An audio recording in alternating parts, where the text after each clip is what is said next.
अस्सलाम वालेकुम, क्या हाल है आप सब लोगों की। उम्मीद करता हूँ कि आप सब लोग खैरियत से होंगे। तो शुरू करते हैं आज की वीडियो। और अगर आप मेरे चैनल पर नए हैं तो मेरे चैनल को सब्सक्राइब कर दें और साथ में बेल आइकन को भी ज़रूर दबा दें ताकि मेरी हर नई आने वाली वीडियो आप तक पहुँचती रहे।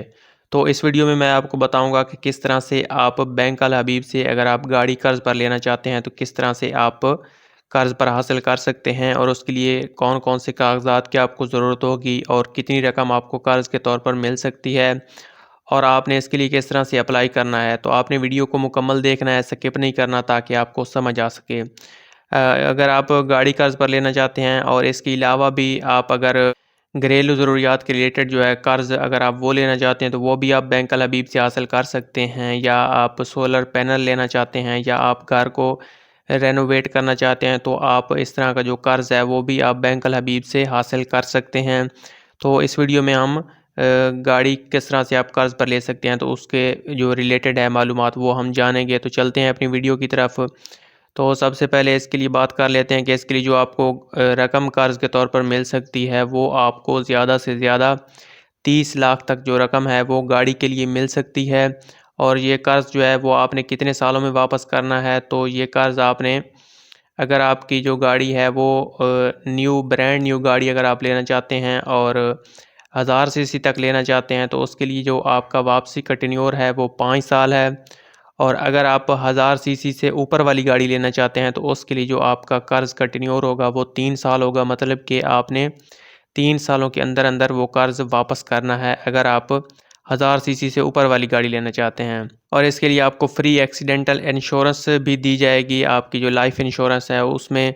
और ये जो रकम होगी ये 5 लाख रुपए तक होगी। और इसके अलावा आपको जो गाड़ियां हैं वो ब्रांड न्यू गाड़ी भी आपको मिल सकती है। और इसके अलावा जो पहले से यूज्ड गाड़ियां हैं वो भी आपको मिल सकती हैं, पहले से जो इस्तेमाल शुदा गाड़ियां हैं।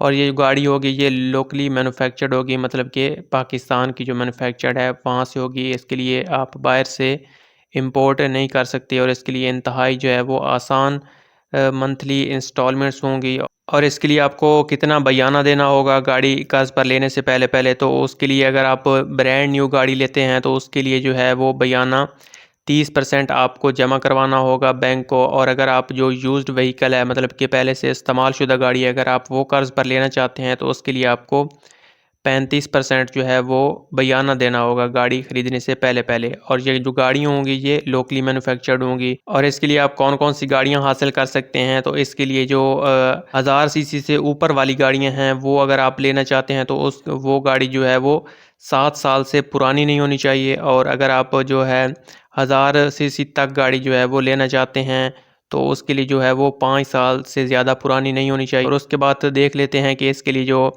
आपके पास डॉक्यूमेंट्स होना ज़रूरी हैं, मतलब कि आपके पास कौन कौन से कागज़ात होना ज़रूरी हैं। तो उसके बाद आप इसके लिए अप्लाई कर सकते हैं। तो जो सैलरीड इंडिविजुअल हैं, मतलब कि जिनकी माहाना तनख्वाह आती है या माहाना तनख्वाहदार लोग हैं, तो उनके लिए जो कागज़ात ज़रूरी हैं तो वो 2 रीसेंट फ़ोटोग्राफ होने चाहिए आपके पास। और उसके बाद आपके जो शनाख्ती कार्ड है उसकी कॉपी होनी चाहिए। और आपके पास जो है वो आपकी जो जॉब है उसका प्रूफ होना चाहिए, परमानेंट का, रेगुलराइजेशन का। और उसके बाद 1 साल का वर्किंग एक्सपीरियंस है वो भी आपके पास जो है वो उसका प्रूफ भी होना चाहिए। और उसके बाद जो कंट्रैक्चुअल एम्प्लॉयज़ हैं, मतलब कि जो कॉन्ट्रैक्ट पर जॉब करते हैं या मुलाजमत करते हैं, तो उनके पास पिछले 2 साल का जो है वर्किंग एक्सपीरियंस होना लाजमी है। और उसके बाद जो आपके पास पिछले 6 महीनों की जो है वो बैंक स्टेटमेंट होनी चाहिए जिस पर जो है आपका सैलरी क्रेडिट्स जो हैं वो आपके वाज़ेह होने चाहिए। और उसके बाद पिछले 3 महीनों की जो है आपकी सैलरी स्लिप होनी चाहिए जिससे बैंक को पता चल सके कि वाकई आप ये जॉब करते हैं। और उसके बाद जो सेल्फ एम्प्लॉयड इंडिविजुअल हैं, मतलब कि जिनका खुद का कारोबार है या खुद का कोई बिज़नेस है, तो उनके लिए जो डॉक्यूमेंट्स की ज़रूरत होगी तो वो उनकी डिटेल्स जो हैं वो देख लेते हैं। और इसके लिए आपके पास 2 रिसेंट फ़ोटोग्राफ होने चाहिए और आपके पास जो है आपके कंप्यूटराइज्ड जो है शनाख्ती कार्ड उसकी एक कॉपी होनी चाहिए। और उसके बाद पिछले 2 सालों का आपके पास जो है बिज़नेस का प्रूफ होना चाहिए। और उसके बाद पिछले 6 महीनों की बैंक स्टेटमेंट होनी चाहिए आपके पास।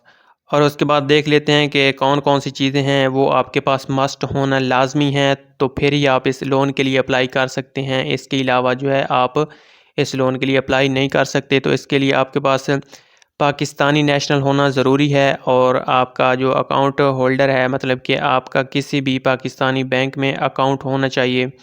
और इसके लिए सैलरीड पर्सन अप्लाई कर सकते हैं, बिजनेसमैन अप्लाई कर सकते हैं और सेल्फ एम्प्लॉयड लोग जो हैं वो अप्लाई कर सकते हैं।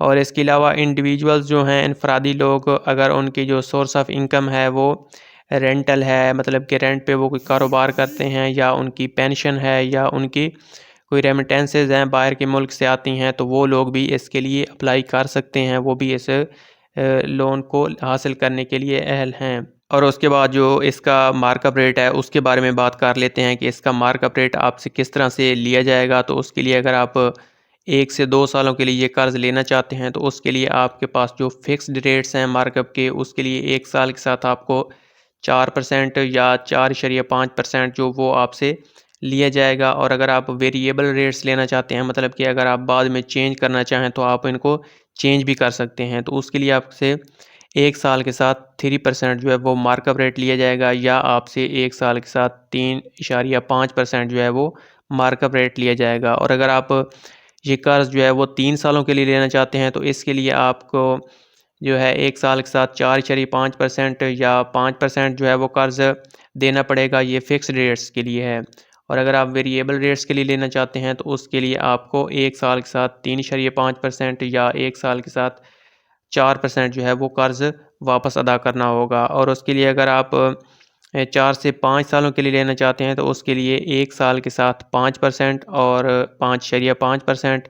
और अगर आप वेरिएबल रेट्स के लिए लेना चाहते हैं तो उसके लिए 1 साल के साथ जो है वो 4% और 4.5% जो है वो कर्ज़ आपको अदा करना होगा मार्कअप रेट के तौर पर। और उसके बाद बात कर लेते हैं कि इसके लिए आप किस तरह से अप्लाई कर सकते हैं। तो इसके लिए अगर आप अप्लाई करना चाहते हैं तो आपको बैंक अल हबीब की आपके जो करीब तरीन बैंक ब्रांच है वहाँ जाकर आप इसके लिए अप्लाई कर सकते हैं। और अगर आप इसके अलावा इंफॉर्मेशन हासिल करना चाहते हैं तो वो भी आप वहाँ से हासिल कर सकते हैं। इसके अलावा अगर आप यहाँ पे दिए गए नंबर्स पर कॉल करके भी इंफॉर्मेशन हासिल करना चाहते हैं तो वो भी आप हासिल कर सकते हैं। और इसके अलावा आप यहाँ से उनकी जो आपके करीब तीन बैंक ब्रांच है वो भी आप लोकेट कर सकते हैं बैंक अल हबीब की जो ऑफिशियल वेबसाइट है उस पर जाकर। तो ये थी आज की वीडियो, और अगर आप इस तरह की मज़ीद वीडियोस देखना चाहते हैं तो मेरे चैनल काशिफ फारूक को सब्सक्राइब कर दें और साथ में बेल आइकन को भी ज़रूर दबा दें।